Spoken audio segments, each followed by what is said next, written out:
जो हमारी last activities हुई थी, आपने उस पर असाइनमेंट भी अपनी कंप्लीट की है, एंड आई होप के उसमें आपकी थोड़ी जो कुछ हमने पढ़ा था एटलीस्ट वो आपको प्रैक्टिस हो गई है। और पिछले वाली प्रेजेंटेशन से रिलेटेड या जो कुछ हमने डिस्कस किया अबाउट रिसर्च, कोई क्वेश्चन है, कोई क्वेरी है तो काइंडली आप पूछ सकते हैं।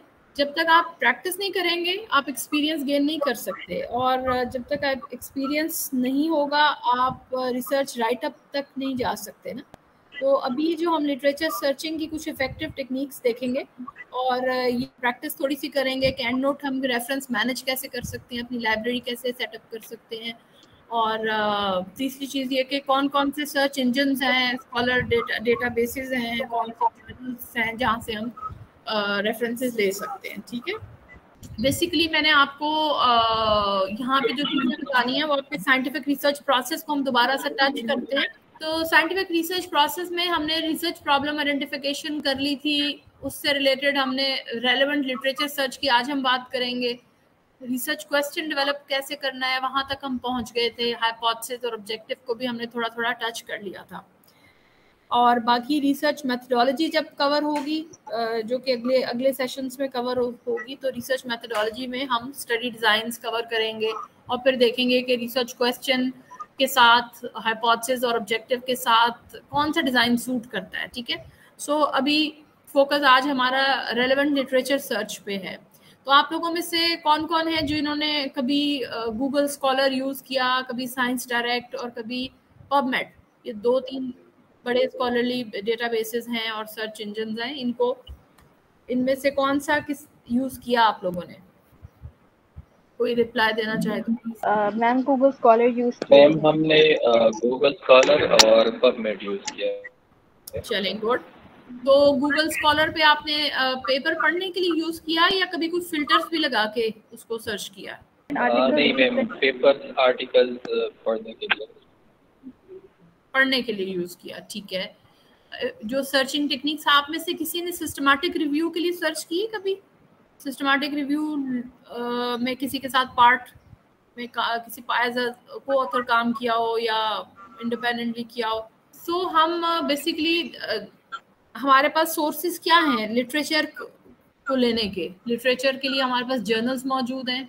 अब जर्नल्स ऑनलाइन भी हो सकते हैं, जर्नल्स आपको हार्ड कॉपीज में भी मिल सकते हैं। बेहतर है कि हम आसान घर बैठे अपनी ऑफिस में टेबल पे सर्च करें और ऑनलाइन जर्नल्स खोल लें। कौन लाइब्रेरी जाए और हार्ड कॉपीज जर्नल के लिए? तो अब इलेक्ट्रॉनिक वर्जन्स पब्लिश होने से पहले ही इलेक्ट्रॉनिक कॉपी आ जाती है, और कई कई महीने बल्कि आगे, यानी अभी दिसंबर के कई जर्नल्स के इश्यूज जो हैं आपको इलेक्ट्रॉनिकली मिल जाएंगे, हार्ड कॉपीज उनकी बाद में आ जाती हैं।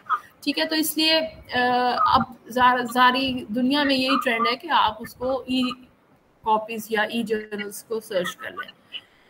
जर्नल्स के अलावा हमारे पास और क्या ऑप्शंस हैं? हमारे पास बुक्स होती हैं, अगेन वो भी ऑनलाइन पीडीएफ्स की फॉर्म में भी अवेलेबल हैं और हमें लाइब्रेरी में भी मिल सकती हैं। इसी तरह हमारे पास प्रोसीडिंग्स होती हैं किसी कॉन्फ्रेंस की, इसी तरह हमारे पास डॉक्यूमेंट्स होते हैं गवर्नमेंट के, कोई रिपोर्ट होती है, जैसे आप मैटरनल चाइल्ड हेल्थ पे कोई काम करना चाहते हैं तो मैटरनल चाइल्ड हेल्थ पे जो प्रोग्राम रन कर रहे हैं उनकी एनुअल रिपोर्ट आप पढ़ना चाहते हैं, उनको साइट करना चाहते हैं, तो वो आपको हार्ड कॉपीज भी मिल सकती हैं इलेक्ट्रॉनिकली। आपको उनकी साइट पे से जाके, प्रोग्राम की साइट पे जाके वो पब्लिश्ड रिपोर्ट मिल जाएगी। ठीक है, अच्छा, सबसे बड़ा चंक हमें क्योंकि जर्नल्स में से आ रहा है, तो ये स्लाइड पे आपको जर्नल के अंदर जो जो पॉसिबल टाइप्स ऑफ आर्टिकल्स या राइटअप्स जो हम कह सकते हैं या जो आइटम्स हैं वो क्या क्या होते हैं, उनमें ओरिजिनल जर्नल आर्टिकल्स होते हैं, रिव्यू आर्टिकल होते हैं, technical reports, conference proceeding, clinical case studies, opinion article, book reviews, data paper, clinical trials और लेटर टू एडिटर,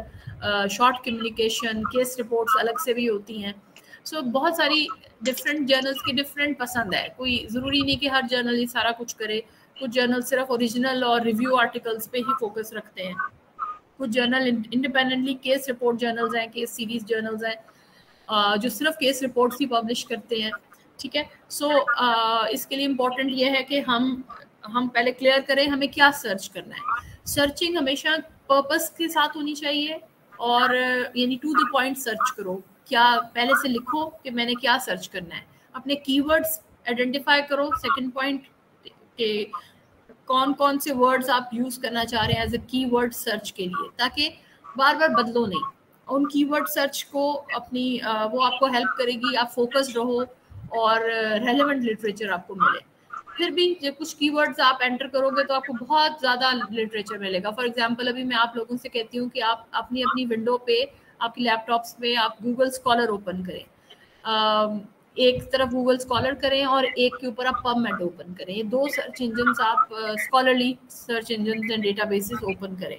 इनके पीछे पूरी पूरी लाइब्रेरीज हैं, जैसे नेशनल लाइब्रेरी ऑफ मेडिसिन जो है NLM, वो इसको रन करती है पबमेड को, ठीक है। तो आपको 99.9% आर्टिकल जो हैं क्वालिटी रिसर्च जो रिलायबल पब्लिकेशंस होती हैं वो आपको पबमेड पे मिल जाती हैं। यूजली आपको डुप्लीकेशन ही मिलती है। गूगल स्कॉलर पे जाओ और पबमेड दोनों पे सर्च करें तो आपके पास ज़्यादातर आर्टिकल्स सेम आना शुरू हो जाते हैं। तो ये इसलिए मैं आपको रेफरेंस मैनेजर की तरफ लेकर जा रही हूँ कि इस सब कामों को मैनेज करना, कि लिटरेचर को पढ़ना, सर्वे करना, लिटरेचर की मैपिंग करना और फिर लिटरेचर की अंडरस्टैंडिंग डेवलप करके उसमें से एक्सट्रैक्ट करना कि ये पेपर मैंने साइट करने और ये नहीं करने। तो इसमें आपको आपका रेफरेंस मैनेजर हेल्प करेगा, जो एक सॉफ्टवेयर होता है और वो कई 100 किस्म के सॉफ्टवेयर अवेलेबल हैं। कुछ सब्सक्रिप्शन के साथ हैं, कुछ पेड हैं, कुछ फ्री हैं, ठीक है। जैसे कि हम लोग यहाँ यूज़ करते हैं एंड नोट यूजली पायरेटेड या उसकी क्रैक्ड वर्जन अवेलेबल होती है, हम वो ले लेते हैं।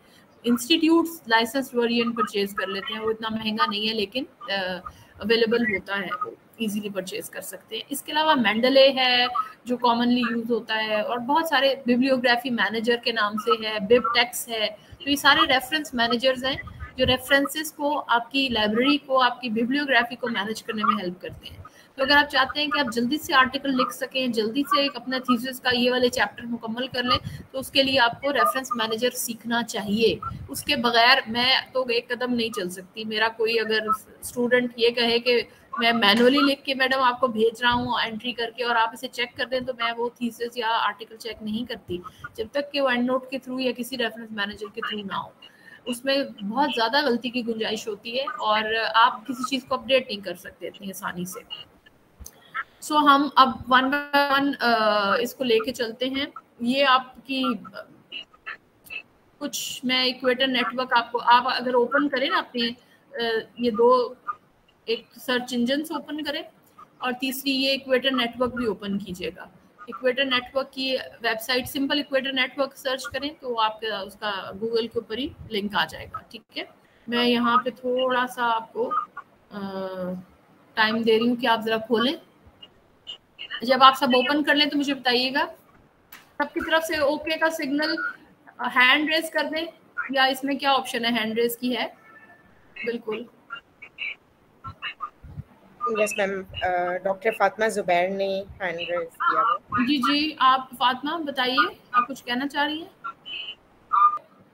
ट्यूबरक्लोसिस सिस्टमैटिक रिव्यू, मैं किसी एक को सर्च कर लेती हूँ। अब ट्यूबरक्लोसिस एक बहुत ब्रॉड टर्म है ना, टीबी, हर तरह की TB, different types of TB. Systematic review बस ये मैंने इसलिए 7 कीवर्ड रखा ताकि थोड़ी सी नैरो मैं अपने कीवर्ड से कर लूँ, कि वो वाले पेपर्स खुलें जो कि सिस्टमैटिक रिव्यू से रिलेटेड है।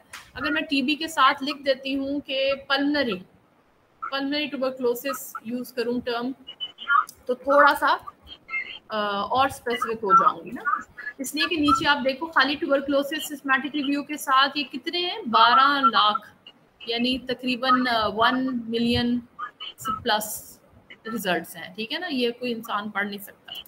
अब मैंने पल्मोनरी लिखा तो मेरे पास अब रिजल्ट्स कितने हो गए, आप में से कौन बताएगा? अच्छा, तो इसके लेफ्ट साइड पे आप देखें तो यहाँ पे आपको लिखेगा सिंस 2023। चलो 2023 को क्लिक करते हैं तो मेरे पास कितने पब्लिकेशन हैं? 3000, यानी पल्मोनरी टीबी और उसके सिस्टमैटिक रिव्यू के साथ भी मेरे पास 3050 पब्लिकेशंस हैं, ठीक है। अब मैंने कॉमा डाला तब भी उसने उसको वैसे ही रीड किया, विदाउट कॉमा भी उसको वैसे ही रीड करेगा। नेचुरल हिस्ट्री, अब मैं 2023 में अभी तक 6 मंथ्स भी नहीं हुए अभी पूरे, और 3000 पब्लिकेशंस इस पे आ गई हैं। लेकिन आप यहाँ से आर्टिकल टाइप में अगर जाओ तो एनी टाइप के बजाय हम रिव्यू आर्टिकल सिर्फ देखते हैं कि रिव्यू आर्टिकल को क्लिक किया तो तकरीबन 1650 हो गए, ठीक है, क्योंकि सिस्टमैटिक रिव्यू की हम बात कर रहे थे तो वो रिव्यू आर्टिकल में आएगा ना, तो इसलिए मेरे पास अब ऊपर सारे ही सिस्टमैटिक रिव्यूज आ रहे हैं, कोई लैंसेट में है, कोई एल्सेवियर पब्लिशर के साथ है, ठीक है। सो आपके पास यहाँ फिल्टर्स की ऑप्शन अवेलेबल है जिससे कि आप ओपन करके आर्टिकल टाइप और या पे या time based, relevance based, date के अकॉर्डिंगली आप सॉर्ट आउट कर सकते हो। अच्छा, यही बात मैं ऊपर से कीवर्ड कॉपी करती हूँ और इसको पबमेड पे लेके जा रही हूँ, ठीक है। आप भी पबमेड के ऊपर सर्च करो जरा अपनी, आपको पबमेड अब मेरी विंडो में नजर आ रहा है पबमेड, पल्मोनरी टीबी और सिस्टमैटिक रिव्यू मैंने पबमेड पे सर्च करना शुरू किया। पबमेड थोड़ा सा समझ लो क्लास उसकी बेहतर हो जाती है गूगल स्कॉलर से, तो उसने मुझे 670 रिजल्ट दिए हैं इसके ऊपर, ठीक है, 670, और वो भी 2000 से लेके अब तक। अगर मैं इसको टाइम थोड़ा सा लिमिट करना चाहती हूँ, रिजल्ट बाय ईयर है ना, तो मैं इसको 2020 से 23 के बीच में रखना चाहती हूँ। 257 हो गए, इट मीन्स कि अभी भी 257 हैं ऐसे। अब जब आप लिटरेचर लिखते हो ना, अब ये आप रिव्यूअर्स को पता होता है कि अगले एक महीने में हजारों में पब्लिकेशंस आ रही होती हैं रेलेवेंट, तो जब आप चंद एक पब्लिकेशंस देते हो और वो भी 3-4 साल पुरानी, मेजॉरिटी 2015-16 की होंगी या 17 की भी होगी, चलो कुछ 2010 की, तो फिर उस पर सवाल ये होता है कि क्या आपने इफेक्टिवली लिटरेचर को सर्च किया ही नहीं है, ठीक है ना। अगर अभी मुझे पिछले 2 साल में 257 पब्लिकेशंस मिल रही है, तो मुझे इससे पीछे जाने की क्या जरूरत है, मुझे 2010 का रिपोर्ट करने की क्या जरूरत है। एक और तरीका, कई दफा आपको ये तरीका है जो कि आसान है, किसी एक आर्टिकल को 2023 वाले को मैं ओपन करती हूँ, लेट्स सी ये कब हुआ, 2021 का है, मैं इसको 2020, अच्छा पहले मैं इसकी थोड़ी आपको ये डिटेल बता दूं ना। फिल्टर लाइक एब्स्ट्रैक्ट सिर्फ अवेलेबल हो, हम वो भी सर्च कर सकते हैं, फ्री फुल टेक्स्ट अवेलेबल हो, सिर्फ वो आर्टिकल्स ओपन हो, तो वो 195 रिजल्ट और नैरो हो गए। ये वो पेपर्स हैं जो फ्री फुल टेक्स्ट अवेलेबल है। पाकिस्तान में अक्सर हमें इशू आता है कि सब्सक्रिप्शन पेड नहीं है, हमारी एक्सेस नहीं है उन जर्नल्स को, तो हम यहाँ से ये वाला यूज कर सकते हैं, ठीक है। उसके अलावा आप इधर से स्पेसिफाई कर सकते हैं आर्टिकल टाइप को, जैसे कि बुक क्लिनिकल ट्रायल देखनी है, मेटा एनालिसिस, आरसीटीज। अब मैं क्योंकि सिस्टमैटिक रिव्यू ही सिर्फ लेना चाह रही हूँ, तो मैं सिर्फ सिस्टमैटिक रिव्यू को करूँ। अब मेरे पास और नैरो होके 178 आ गए हैं, ठीक है, यानी 178 लोगों ने पल्मोनरी टीबी के ऊपर सिस्टमैटिक रिव्यू लिखती हैं। स्ट्रेंज, बल्कि अलार्मिंग, यानी आप सिस्टमैटिक रिव्यू भी ऐसे पब्लिश हो रहे हैं जैसे कि पहले ओरिजिनल रिसर्च हुआ करती थी। सो हम टाइम थोड़ा और नैरो करके देखते हैं, हम 22-23 2 साल पे रखते हैं इसको, 79 रिजल्ट्स, अभी भी अच्छे खासे रिजल्ट हैं जिनको कि आपको 2 साल के अंदर अंदर मिल जाएगा। इससे क्या होता है, आपको रीसेंट एडवांसेस पे ही फोकस रहता है, आपको नजर आ रहा होता है कि इस वक्त सारी दुनिया किस तरफ काम कर रही है, क्या चीज़ पब्लिश हो रही है, क्या चीज़ सेल हो रही है एक्चुअली, ठीक है, कौन सा एरिया सबसे ज़्यादा जिस पे फोकस है। तो ये थोड़ा सा लिटरेचर सर्च करके मुझे अभी अंदाज़ा हो गया, मैंने अपनी स्टूडेंट को पल्मोनरी टीबी पे काम करा रही हूँ कि अभी 2 साल में बेतहाशा systematic review Meta analysis publish हो चुके हैं, और अगर वो मेरे पास सिनॉप्सिस लेके आती है जिसमें कि उसने सिस्टमैटिक रिव्यू मेटा एनालिसिस के बजाय ओरिजिनल रिसर्चेस लिखी हैं ज़्यादा, तो मैं उसको फौरन वापस भेजूंगी कि भाई मेटा एनालिसिस मौजूद हैं, तो तुम्हारी अलग अलग रिसर्च को मैं क्या करूं, मुझे मेटा एनालिसिस का रेफरेंस दो कि उनका कंक्लूजन क्या था, सिस्टमैटिक रिव्यूज का रेफरेंस दो, ठीक है। और अक्सर आप देख रहे होगे कई सिस्टमैटिक रिव्यू मेटा एनालिसिस इकट्ठे हैं, कंबाइंड है, उसकी भी वजह मैं आगे स्टडी डिजाइन बताऊंगी ना, फिर मैं उस वक्त करवाती हूँ, ठीक है। एडिशनल फिल्टर्स की भी ऑप्शन है। और अच्छा, अब हम बात करते हैं, ये तो लिटरेचर सर्चिंग की एक एंगल हो गया ना। अब मैं एक आर्टिकल ओपन करती हूँ 2022 का, ठीक है, इसके अंदर आप लोग प्लीज समझ आ रही है, कोई पीछे तो नहीं रह गया? हाँ जी मैम। ठीक है, Yes, ma'am, कोई चीज डिफिकल्ट हो या आप लोगों ने कोई चीज ऐड करना चाहो, और ये ऐसे नहीं होता कि जो मुझे पता है मेरे अलावा और किसी को कोई और चीज नहीं पता होगी, ठीक है।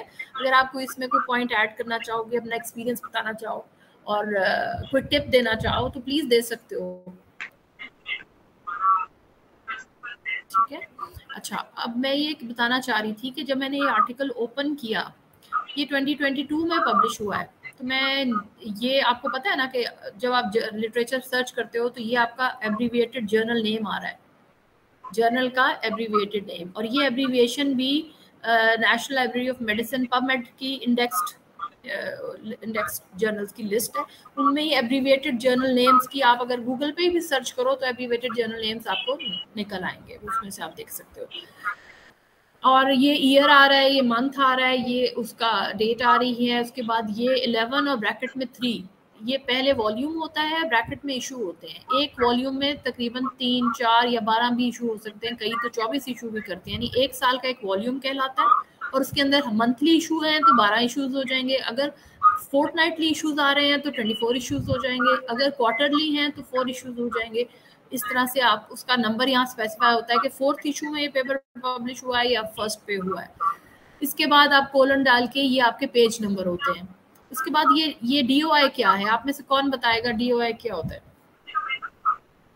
वो मैं उनको इनकरेज करूंगी जिन्होंने कभी रिसर्च नहीं की, कोई जवाब देगा या बताऊं? जैसे आपकी एक आइडेंटिफिकेशन क्या है, आप डॉक्टर हो, सबसे पहले आप मुझे अपना PMDC का नंबर दिखाओगे और बताओगे PMDC का कार्ड के भी मैं डॉक्टर हूँ, ठीक है ना, आपकी आइडेंटिफिकेशन है। इसी तरह आप क्या जो पेपर लिखते हो या जो भी इंटेलेक्चुअल आउटकम है हमारा, हम उसको एक DOI अलॉट करते हैं, डिजिटल ऑब्जेक्ट आइडेंटिफायर। ये डिजिटल ऑब्जेक्ट्स हैं, आपका इंटेलेक्चुअल प्रॉपर्टी है ये, और इसको डिजिटल ऑब्जेक्ट आइडेंटिफायर DOI हम एक नंबर अलॉट करते हैं। DOI प्लेटफॉर्म है, नेट पे आप सर्च करो DOI के नाम से, DOI.org करके है। तो आप हर पेपर, हर आर्टिकल का, ये जर्नल्स बाउंड होते हैं, अदरवाइज जर्नल इंडेक्स नहीं हो सकते, कि उन्होंने हर आर्टिकल, हर आइटम को जो उसमें पब्लिश हो रहा है उसको एक DOI अलॉट करनी है उस प्लेटफॉर्म से, और वो पे करते हैं DOI को। तो ये यूनिक आईडी है, मैं DOI कॉपी करके ऊपर गूगल पे सीधा सर्च बार के अंदर डालूंगी, गूगल पे नहीं, सीधा सर्च बार में, तो ये पेपर ओपन हो जाएगा, ठीक है। अब मैं करके नहीं दिखा रही क्योंकि वो फिर बार बार मुझे विंडो चेंज करनी पड़ती है। इसके बाद हम नीचे आते हैं, जर्नल में ऑथर्स आ रहे हैं, सब ऑथर्स 1 2 3, उनकी एफिलिएशन भी साथ दी होती है, और ये लिखा है फ्री PMC जर्नल, ये फ्री है। चलें, अब इसमें मैं ये बताना चाह रही थी कि इनके रेफरेंसेस पे जाएं। एक तो ये आपको अच्छे जर्नल्स आपको नीचे सिमिलर आर्टिकल का सेक्शन देंगे, जिसमें कि वो आप ये नहीं कह रहे कि ये आर्टिकल इस आर्टिकल ने साइट की है, बल्कि ये बता रहे हैं कि ये इस काम से मिलता जुलता काम है जो कि उसके बाद या उससे पहले हुआ हुआ है, तो आप इसको भी एक्सप्लोर, इसमें से आपको बहुत सारे रेफरेंसेस मिल जाएंगे। इसमें मैंने रेफरेंसेस का सेक्शन खोला, इस पेपर के जो रेफरेंसेस हैं अगर आप उनको पढ़ेंगे तो आपको इस पेपर के पब्लिश होने से पहले वाला सारा काम मिल जाएगा। और उस बंदे ने जिस तरह से ये सिस्टमैटिक रिव्यू लिखा है, उसने पूरी मेहनत करके कोई 15 20 70 रेफरेंसेस किए हैं, यानी पूरी मैपिंग हुई हुई है, ठीक है। तो ये आपके लिए एक हलवा है पका हुआ, जिसको आपने सिर्फ उठाना है। आपने कोई एक बहुत ही रेलेवेंट सिस्टमैटिक रिव्यू उठा लो, या बहुत ही रेलेवेंट की आर्टिकल जो आपकी रिसर्च से मिलता जुलता हो और लेटेस्ट पब्लिश हुआ हो 2023 या 1-2 महीने पहले, ठीक है, उसके रेफरेंसेस देखोगे तो उसने पिछला पूरे 8-10 साल का बड़ा अच्छा मैप बनाया होगा, पूरे एक सीक्वेंस में आ रहे होंगे सारे, और बहुत अच्छा तरीके से, और आपका सारा जो मुश्किल है ना वो आसान हो जाती है। सो इसका मतलब है कि आप रेफरेंसेस देख के 70, अगर ये सारे 70 में देखूं तो मुझे ये सब लेटेस्ट, इनमें से मैं लेटेस्ट बहुत सारे उठा सकती हूँ अपने उसके लिए। अच्छा, दूसरा तरीका ये आ रहा है साइटेड बाय। कई दफा मैंने कोई आर्टिकल निकाला जो मेरे से बहुत रेलेवेंट था, जैसे यही वाला आर्टिकल 2022 का था, इसके बाद 1 साल गुजर गया है तकरीबन, ठीक है ना। तो साइटेड बाय का मतलब है कि इस आर्टिकल को कितने लोगों ने साइट किया आफ्टर पब्लिकेशन। तो अगर मैं इसको देखूं कि साइटेड बाय कितने लोग हैं, तो see all cited bye it, इसका मतलब है ये जो 4-5 दिए हुए इसके अलावा भी ये ऑल साइटेड बाय आर्टिकल्स नीचे आखिरी लाइन पढ़ो ना, तो इससे आपको आइडिया हो जाता है कि ये बहुत सारे लोगों ने इसको साइट कर लिया हुआ है। तो अगर मैं चाहूँ मैं उस आर्टिकल के पीछे के रेफरेंस देखने के बजाय उस आर्टिकल ये जो भी मैंने खोला हुआ है इसके आगे वाले साइटेड बाय देखूं, वो भी रेलेवेंट है और ये सब आपके सामने एक क्लिक पे मौजूद है, ठीक है ना। सो आपको लिटरेचर सर्चिंग को इफेक्टिव बनाने में कोई मसला नहीं है और आप किसी को भी बड़े आसानी से कन्विंस कर सकते हो कि ये मेरी लिटरेचर मैपिंग है। अच्छा, मैंने आपको लिटरेचर जब आपके पास आ जाता है तो उसको कैटेगराइज करना बहुत इंपॉर्टेंट होता है। मैं वही अपनी प्रेजेंटेशन का सेक्शन तलाश कर रही थी कि जिसपे कि मैं आपको ये बता सकूं। अभी तक किसी ने कोई क्वेश्चन पूछना है तो प्लीज पूछे। मैम ये फ्री पीएमसी आर्टिकल इसका क्या मकसद होता है? फ्री अवेलेबल है, उसको क्लिक करें ना उसको तो आपको वहां पे ले जाएगा उस साइट पे। अच्छा, अब हम आ जाते हैं पबमेड, हमने यहाँ तक पहुंच गए। यहाँ पे आप ऑप्शन देख रहे होंगे, सेव लिखा हुआ है। आपको आर्टिकल पसंद आया, आपने सेव कर लिया, लेकिन अपनी हार्ड डेस्कटॉप पे या किसी फाइल के अंदर भी आप सेव करते हो तो आपके पास बहुत सारा जंक है, आपको वहां तक पहुंचना, क्या साइट करना है, कैसे साइट करना है, मुश्किल हो जाता है। दूसरी ऑप्शन आपके पास आती है ईमेल की, आप अपने आप को ईमेल कर सकते हो, किसी दोस्त को, किसी को भी ईमेल कर सकते हो। सेंड टू को क्लिक करो ना तो वो लिखा हुआ आता है कि clipboard, my bibliography, collections, citation manager. ये जो लास्ट वाली ऑप्शन है ना साइटेशन मैनेजर की, ये जो भी साइटेशन मैनेजर आपके इस पे लैपटॉप पे डाउनलोडेड है या इंस्टॉल्ड है उसमें ये आर्टिकल सेव हो जाएगा, ये रेफरेंस सेव हो जाएगा, ठीक है। आर्टिकल तो आपको डाउनलोड करना ही पड़ेगा, फाइल आप अपने लैपटॉप पे रखोगे और फिर इस साइटेशन मैनेजर में जो इसकी साइटेशन चली गई है, रेफरेंस चला गया है, उसके साथ उस फाइल को अटैच कर दोगे। जैसे कि अभी मैं आपको एंड नोट यूज करके बताती हूँ, ठीक है। इसी के ऊपर मैं इसको साइटेशन मैनेजर में लेके जाना चाहती हूँ। तो मेरा तरीका क्या होगा, मैं सबसे पहले एंड नोट पे अपनी लाइब्रेरी ओपन करूंगी। आपके पास एंड नोट नहीं है तो मैं आपको पहले एंड नोट की शक्ल दिखाती हूँ और वो भी आप देख लो। दूसरा मैं आप वर्ड डॉक्यूमेंट ओपन करूंगी क्योंकि मैं साथ साथ साइट वाइल यू राइट वाली ऑप्शन करना चाहती हूँ कि लिखते लिखते मैं साइटेशन करना चाह रही हूँ, ठीक है। इसको कहते हैं साइट वाइल यू राइट। वो वाली ऑप्शन सबसे आसान होती है, अच्छा होता है, आप भूलते नहीं हो। अभी आपने पढ़ा, आर्टिकल पढ़ लिया, मुझे लगा कि इसका ये बहुत रेलेवेंट है और मुझे इसके एब्स्ट्रैक्ट में से इसके रिजल्ट्स लेके जाने हैं उधर अपनी फाइल में, ठीक है। और फाइल में रिजल्ट कॉपी करके मैं ले गई, बाद में बैठ के जब मुझे टाइम मिलेगा मैं इसकी पैराफ्रेजिंग करूंगी, लेकिन फिलहाल मुझे उसकी साइटेशन इंसर्ट करनी है ताकि ये गुम ना हो जाए आर्टिकल के एब्स्ट्रैक्ट के आगे में उसकी साइटेशन। अभी आर्टिकल मैंने फुल खोल के पढ़ लिया लेकिन मुझे इसके एब्स्ट्रैक्ट में से ये चीजें चाहिए। 32 आर्टिकल्स इंक्लूड हुए, ये वाला, ये पूरा मैं लेके जा रही हूँ, ठीक है। मैं इसको यहाँ से कॉपी कर लूंगी और मेरे पास वर्ड डॉक्यूमेंट है, मैं वर्ड डॉक्यूमेंट के अंदर पहले इसको सेव करूँ, फिर मैं आपको वर्ड डॉक्यूमेंट दिखाती हूँ। अब इसको मैंने वर्ड पे सेव कर लिया, मैं अभी एक ही दफा आपको वर्ड दिखा दूंगी डॉक्यूमेंट, ठीक है। अब मैंने इसको कॉपी पेस्ट किया है। अभी ये मेरा इस तरह जर्नल आर्टिकल में नहीं जा सकेगा, मैन्यूस्क्रिप्ट में ऐसे नहीं लिखा जाएगा या थीसिस में भी, मुझे इसकी पैराफ्रेजिंग करनी है। पैराफ्रेजिंग के भी बहुत सारे टूल अवेलेबल हैं, जैसे क्विलबोट है। आप चाहें तो आप अपने इंस्टीट्यूट को कह सकते हैं कि उसको लाइसेंस परचेज कर लें, सॉफ्टवेयर परचेज कर लें और फिर वो एक्सेस दे दें। इसी तरह बहुत सारे ऑनलाइन भी अवेलेबल है पैराफ्रेजिंग टूल जो आपको फ्री पैराफ्रेजिंग कर देते हैं, आप चाहें तो उनको भी यूज कर सकते हैं, ठीक है। तो इट्स अप टू यू। वैसे तो हम भी अरसे से कर रहे हैं, पैराफ्रेजिंग खुद करते हैं, कभी किसी टूल को यूज नहीं किया। स्किल सबको आनी चाहिए, खुद से पैराफ्रेजिंग कर सको, लेकिन अगर आनी मिल सकती है तो कर लो। अच्छा, अब इसके बाद मैं एक और जो काम करने लगी हूँ, इस आर्टिकल को नीचे मैंने एंड नोट ओपन किया। अब मैं यहाँ से जब इसको सेंड करूंगी ना, मैं चाहती हूँ कि साइटेशन मेरी साइटेशन मैनेजर में चली जाए। मैंने साइटेशन मैनेजर को क्लिक किया तो उसने मुझे पूछा कि क्या मैं फाइल क्रिएट कर दूँ। सो एक टेम्पररी फाइल क्रिएट करने का मैंने ओके कर दिया।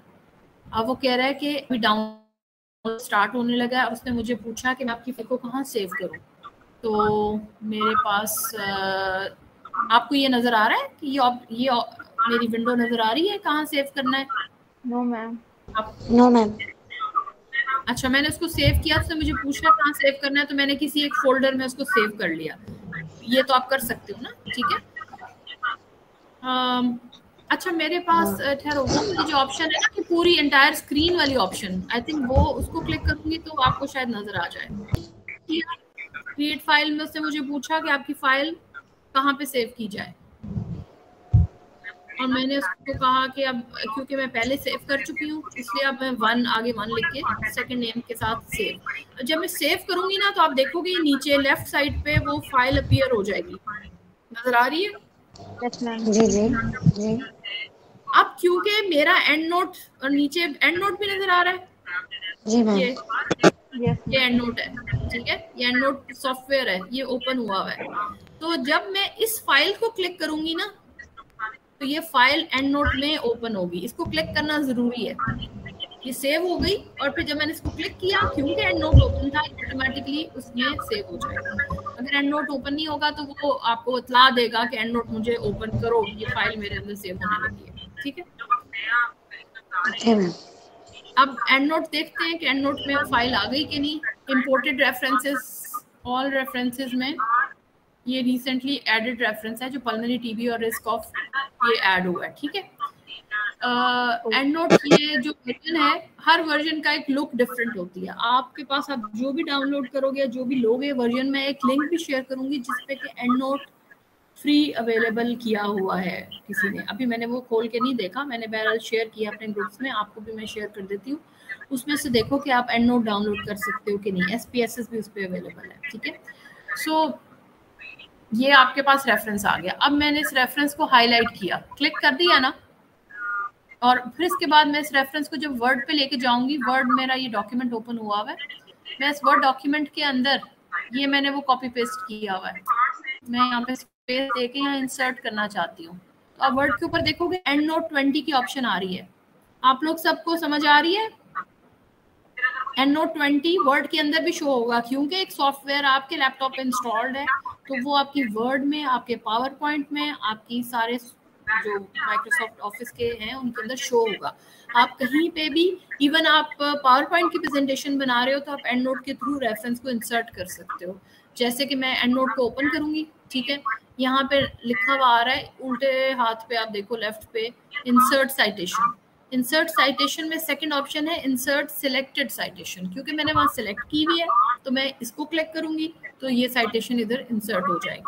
मैंने इसे क्लिक किया, ये साइटेशन आ गई। ये जो ब्रैकेट में आई है ये हॉवर्ड स्टाइल में है, क्योंकि ये देखो ऊपर मैंने हॉवर्ड स्टाइल को सेट किया हुआ है, ठीक है ना। और इसमें नीचे उसका फुल रेफरेंस आ गया, क्योंकि सफा इधर खत्म हो रहा है। अदरवाइज अगर ये इसके बीच में और जो कुछ भी मैं डालूंगी, रेफरेंस का फुल टेक्स्ट जो, सॉरी एंड टेक्स्ट जो होता है वो at the end of the file insert होता है।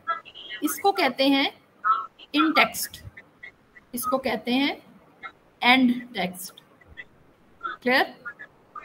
सो एंड टेक्स्ट जो है, यहाँ पे मैं हेडिंग डालूंगी रेफरेंसेस, और इसको मैं बोल्ड कर देती हूँ, ठीक है। ये मेरा रेफरेंसेस का सेक्शन शुरू हो गया और ये मेरा ऊपर इंट्रोडक्शन का। अब मैं जब चाहूंगी, मैं टाइम मिलेगा मैं इसकी पैराफ्रेजिंग करूंगी और फिर मैं इसको फाइनल कर लूंगी। अच्छा, यहाँ से मैं हार्वर्ड के बजाय इसको चेंज करके APA में ले जा सकती हूँ। APA हो गया, APA में ये चीज़ बदल जाती है, अंदर ऊपर वाला इन टेक्स्ट सेम रहता है।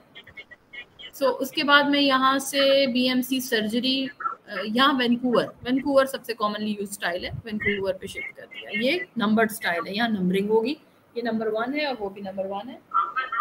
जस्ट अ मिनट, यहाँ तक क्लियर है? आप लोग अपने उस पर देखें जिनके पास है।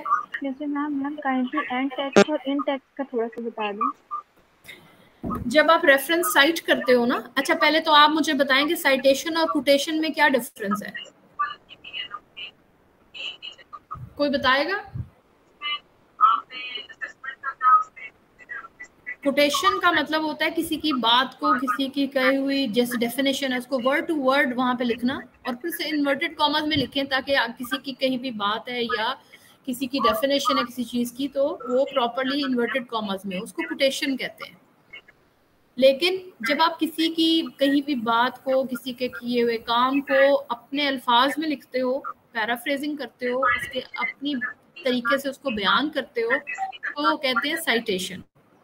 ठीक है, तो साइटेशन करना है, मेडिकल साइंसेज में हम साइट करते हैं, कोट नहीं करते। लेकिन जब आप हेल्थ की दूसरी ब्रांच में जाते हो, क्वालिटेटिव हेल्थ पे काम करते हो, तो उसमें हम बहुत सारी कोटेशंस यूज करते हैं। यहाँ पे भी हम कोटेशन तब यूज कर रहे होते हैं यूजली जब हमें कोई स्टैंडर्ड डेफिनेशन देनी होती है, हाँ इन्वर्टेड कॉमर्स में देते हैं, ताकि जो प्लेजरिज्म डिटेक्टिंग टूल है हमारा, वो आपका सिमिलैरिटी इन्वर्टेड कॉमर्स वाली की नहीं डिटेक्ट करता। ठीक है, तो उसको वो कोटेशन के तौर पे लेता है। अब आ जाता है साइटेशन, जो टेक्स्ट के अंदर उस रेफरेंस के बारे में बात आ रही है। ये जो मैंने पैराग्राफ है, इसके ये मैंने कहाँ से लिया, किसने ये बात की, कब की, किस जर्नल में पब्लिश हुई, किस पेज नंबर पे हुई, ये वाला बात नंबर 1, इस पोर्शन को कहते हैं इन टेक्स्ट। यहाँ से रेफरेंस का आइडिया हो जाता है कि ऑथर का सरनेम क्या था, फर्स्ट ऑथर का, और ईयर क्या था।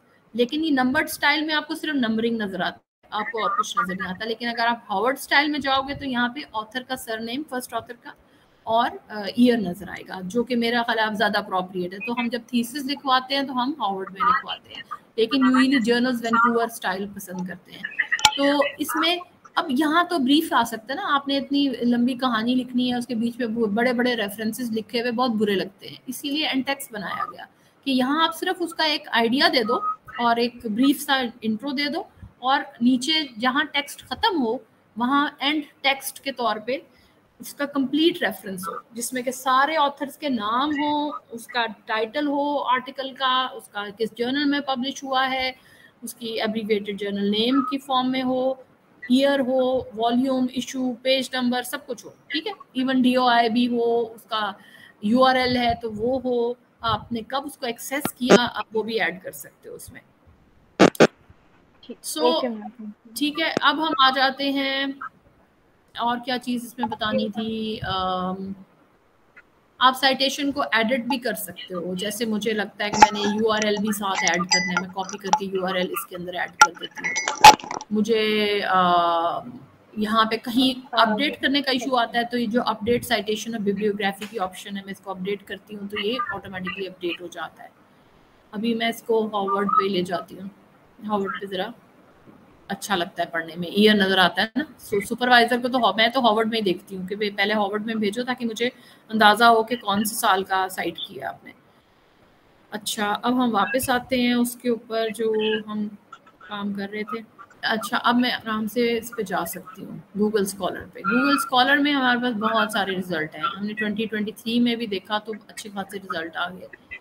इसमें यहाँ पे ऑप्शन है इम्पोर्ट टू एंड नोट, ये ऑप्शन हर एक पे शो नहीं हो रही होती। पबमेड की तो ऑप्शन शो हो जाती है, लेकिन इसमें नहीं हो रही होती। पबमेड का तरीका थोड़ा डिफरेंट था, वो मैंने आपको बताया।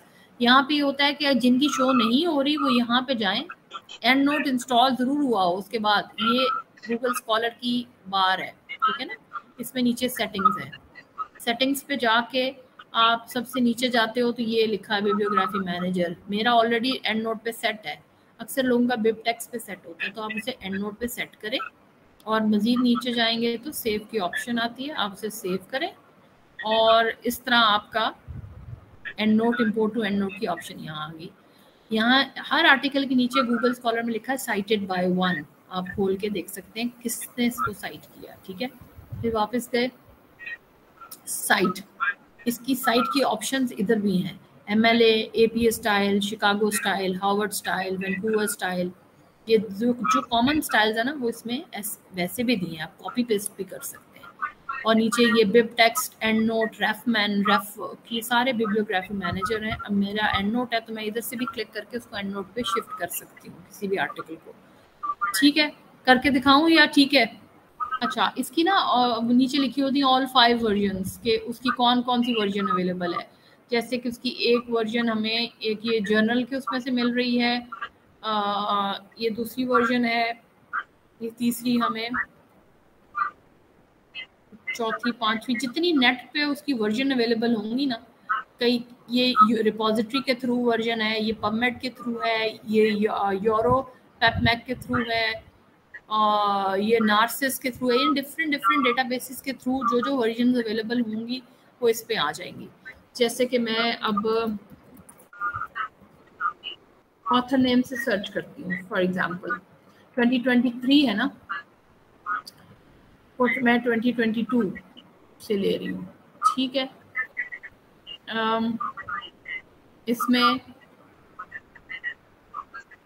कोई भी आप एक लेके उसकी देख सकते हो। इसमें क्योंकि वर्जन अवेलेबल नहीं है मेरी इतनी ज़्यादा, तो इसमें ये है एंटीबायोटिक रेजिस्टेंट पाकिस्तान, इसकी 3 वर्जन अवेलेबल हैं, ठीक है।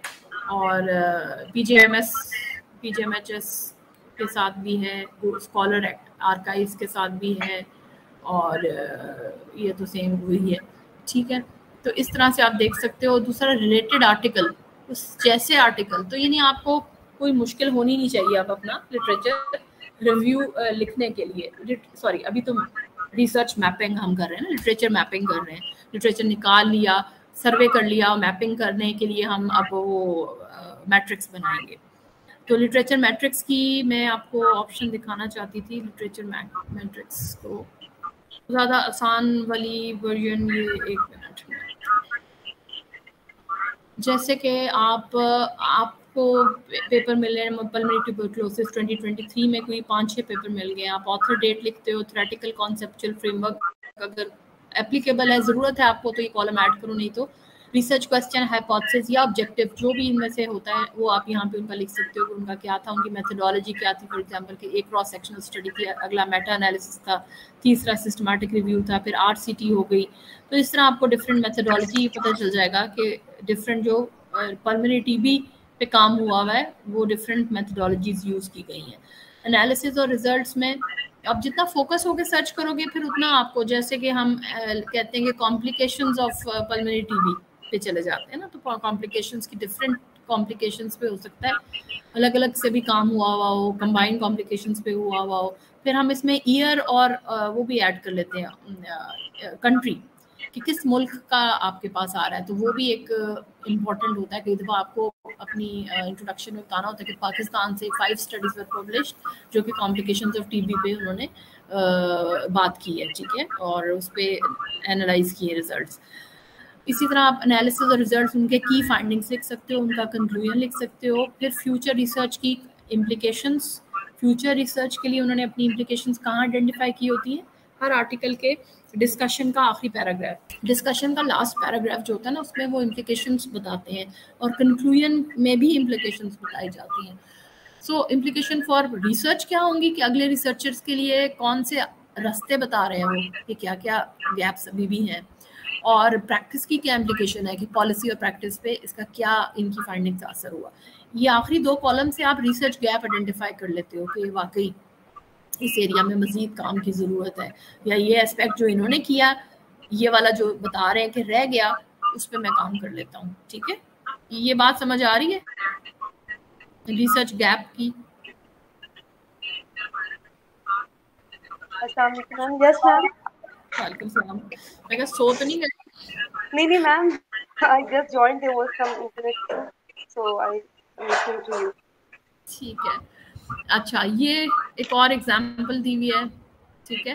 अब यहाँ जो हम इंसर्ट करते हैं ना, ये भी कई दफ़ा जो हम सिस्टमैटिक रिव्यू लिखते हैं तो ये हम एंड नोट के थ्रू इंसर्ट करते हैं, नहीं तो जर्नल वापस भेज देता है कि ये आपके रेफरेंसेस एविडेंस टेबल के अंदर इंसर्टेड नहीं है। इसी को सिस्टमैटिक रिव्यू में इस तरह के टेबल को एविडेंस टेबल कहते हैं, और हम वैसे करें तो हम ये आपको इसको लिटरेचर मैट्रिक्स के तौर पे आप शो करते हो। तो मेरे जो भी स्टूडेंट MPhil के सिनॉप्सिस सबमिट करते हैं वो मैट्रिक्स जरूर साथ लगाते हैं, और वो कई पेजेस होते हैं, साथ ना भी लगाएं तो साथ हाथ में लेके जाते हैं कि ये हमारा, उसको देखने के बाद कोई आपकी लिटरेचर रिव्यू की कॉम्प्रिहेंसिवनेस, उसकी एडिक्वेसी को चैलेंज नहीं कर सकता, ठीक है। उसके बाद मैम जी मैम, जो मैट्रिक्स है ये हमारे अपने लिए है या जहाँ पे हमने हाँ हमारे लिए यहाँ प्रेजेंट करते हो, अगर उनकी रिक्वायरमेंट है तो उनको दो, अदरवाइज देने की जरूरत नहीं है। ठीक है, थैंक यू। लेकिन किसी को इम्प्रेस करना है फिर जरूर साथ लेके जाओ। अब जैसे UHS के सिनॉप्सिस की रिक्वायरमेंट नहीं है, आप आर्टिकल लिखते हो उसकी रिक्वायरमेंट नहीं है, लेकिन क्योंकि सिस्टमैटिकली सर्च करना का सबूत है ना मैट्रिक्स कि आपने सिस्टमैटिकली सर्च किया, कोई चीज़ मिस नहीं हो गई, तो इसलिए मैं तो प्रैक्टिस करवाती हूँ, बनवाती हूँ। और उसके बाद आप आर्टिकल में ना सप्लीमेंट्री फाइल्स के तौर पे आर्टिकल मैन्युस्क्रिप्ट के साथ दे सकते हो, ये भी ऑप्शन है। Okay ma'am. ओके, और इसमें और कोई चीज़, मैट्रिक्स भी बन गया। अच्छा, इसमें एक मिनट,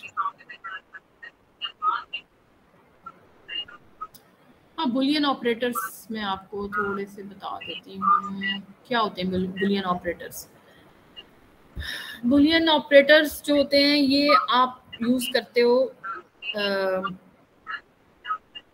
जिसमें कि आप सर्च करने के लिए कुछ तरीके हैं ना, जिसमें कि जैसे बुलियन एंड और नॉट, ठीक है, और इस तरह फ्रेज सर्चिंग की टेक्निक्स होती हैं जिसमें पूरा फ्रेज, जैसे मैंने अभी सर्च किया वो मैं फ्रेज सर्चिंग कर रही थी, और फ्रेज सर्चिंग में एक्चुअली आइडियली हमें इन्वर्टेड कॉमास के अंदर फ्रेज को लिखना चाहिए। तो डिफरेंट सर्चिंग टेक्निक्स है, जैसे मैं लिखती हूँ ट्यूबरक्लोसिस एंड कॉम्प्लिकेशंस, अगर मैं ऐसे लिखती हूँ तो इट मीन्स के मैं टीबी सर्च कर रही हूँ और साथ साथ उसकी कॉम्प्लिकेशन भी हो, ऐसे पेपर सर्च कर रही हूँ जिसमें टीबी के बारे में बात हो, कॉम्प्लिकेशन भी हो, या मैं टीबी एंड HIV इस तरह से कर लेती हूँ। एंड का मतलब है कि वो पेपर सिर्फ जिनमें दोनों चीज़ें हों। अगर मैं लिखती हूँ टीबी और HIV, तो वो पेपर जिनमें टीबी है वो भी आए और जिनमें सिर्फ HIV है वो भी आए, या ये, ठीक है।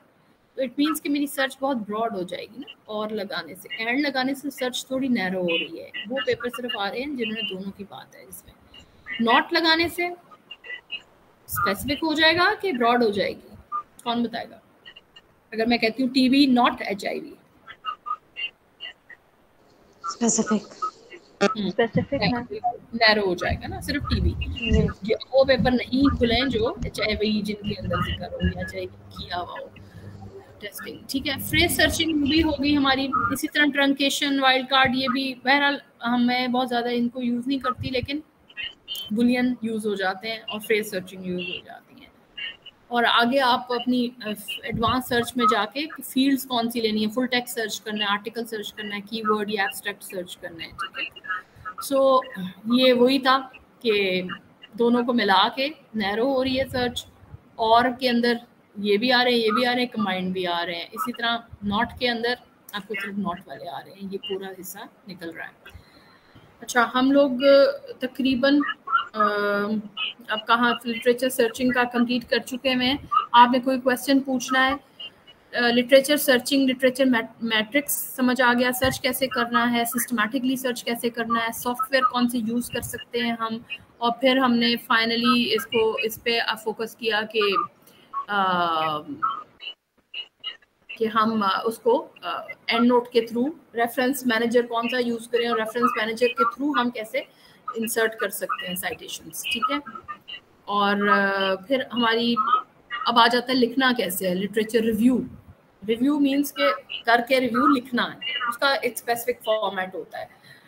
लिटरेचर रिव्यू के डिफरेंट तरीके हैं, यानी आप थीमेटिकली भी लिख सकते हैं, जैसे जिन थीम्स को आप देख रहे हो, जैसे कि मैं पल्मोनरी ट्यूबरक्लोसिस और उसकी कॉम्प्लिकेशन की बात कर रही हूँ, तो मैं पल्मोनरी टीबी के ऊपर जो मेरा थीम है पहला वो होगा पल्मोनरी टीबी क्या होती है, फिर होगा कि पल्मोनरी टीबी क्या होती है, पल्मोनरी टीबी का इंसिडेंस प्रेवलेंस क्या है कम्युनिटी में, और पहले जनरल टीबी की बताते हुए एक्स्ट्रा पल्मोनरी भी, फिर पल्मोनरी पे आ जाऊंगी, फिर तीसरे नंबर पे मैं उसकी कॉम्प्लिकेशंस पे जितनी भी इस वक्त तक डॉक्यूमेंटेड कॉम्प्लिकेशंस है उनको मैं लिस्ट आउट करूंगी, और वो सारा उन पे 1 बाय 1 लिटरेचर प्रेजेंट करती जाऊंगी। सिस्टमैटिक रिव्यू है तो वो भी प्रेजेंट कर दूंगी।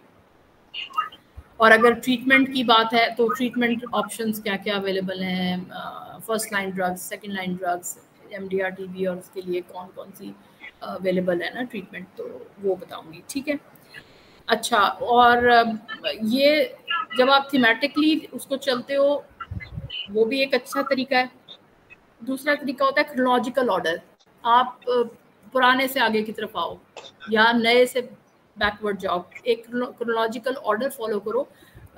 यूजुअली हम थीमेटिक करते हैं, और उसके अंदर क्रोनोलॉजिकल ऑर्डर जरूर डाल सकते हैं कि 5 ईयर पहले ये थी इंसिडेंस प्रेवलेंस, अब ये है, ठीक है। तो वो एक ऑर्डर में आप सीक्वेंस में उसको कंबाइन कर सकते हो। फिर एक और चीज़ आ जाती है कि आप मेथडोलॉजिकल उसको करो, एनालिसिस या सीक्वेंस यूज करो। जैसे कि सिस्टमैटिक रिव्यू और आरसीटीज हुई हैं, तो आप उनको मेंशन करो कि सिस्टमैटिक रिव्यूज और आरसीटीज जो हैं वो पहले बताओ जो रीसेंट हुई हुई है, और उसके बाद फिर आप आगे उस पर चले जाओ, क्रॉस सेक्शनल हुई हुई है, केस कंट्रोल कोहॉर्ट हुई हुई है। तो इस तरह मेथडोलॉजी वाइज तो हम यूजुअली मैंने काफ़ी पे देखे हैं सिनॉप्सिस जिसमें कि वो थीमेटिकली चलते हैं, थीम्स के अंदर क्रोनोलॉजिकल एंड मेथडोलॉजिकल सीक्वेंसिंग करते हैं, ठीक है। यानी कौन कौन सी इस पे रिसर्च डिजाइन हो चुके हैं, तो वो भी ठीक है, यानी आप कंबाइन भी कर सकते हो। तो लिटरेचर रिव्यू जब लिखो वो एक फनल शेप ब्रॉडर से नैरो डाउन होते जाओ, वो सही तरीका यही होता है कि नैरो डाउन होते हुए और उसकी एंड पे आप फाइनल अपने रैशनले पे पहुंचते हो कि ये रिसर्च गैप है और इसलिए मैं ये स्टडी कर रही हूँ इस गैप को फुलफिल करने के लिए, ठीक है। आई होप कि आपका सर्चिंग टेक्निक्स का एंड नोट यूज़ करने का इन चीज के कॉन्सेप्ट्स क्लियर हो गए होंगे। बाकी तो ये प्रैक्टिस से आता है, जब तक आप खुद सर्च नहीं करोगे एंड नोट यूज़ नहीं करोगे तो वो इफेक्टिवली आप लर्न नहीं कर सकते। और कोई सीक्वेंस में कोई चीज़ समझ नहीं आ रही कि इसके बाद स्टेप वाइज क्या करना है, तो वो आप प्लीज़ पूछ सकते हो। क्वेश्चन आंसर सेशन का टाइम हो गया, नहीं तो मैं क्वेश्चन करूं, मैं आपको भेजती हूँ एंड नोट का लिंक, फिर वो आपके इसी काम आ जाए, ठीक है। फिर हम आगे अगला टॉपिक फिर स्टडी डिज़ाइंस का नेक्स्ट वीक में आप लोग अब जाके कुछ सर्च करें, एंड नोट पे कुछ चीज़ें डाउनलोड करें। मैं आपको थोड़ी देर में लिंक भेजती हूँ, आप ट्राई करके देखें, वो अगर लिंक ओपन हो जाता है तो बहुत अच्छा होगा।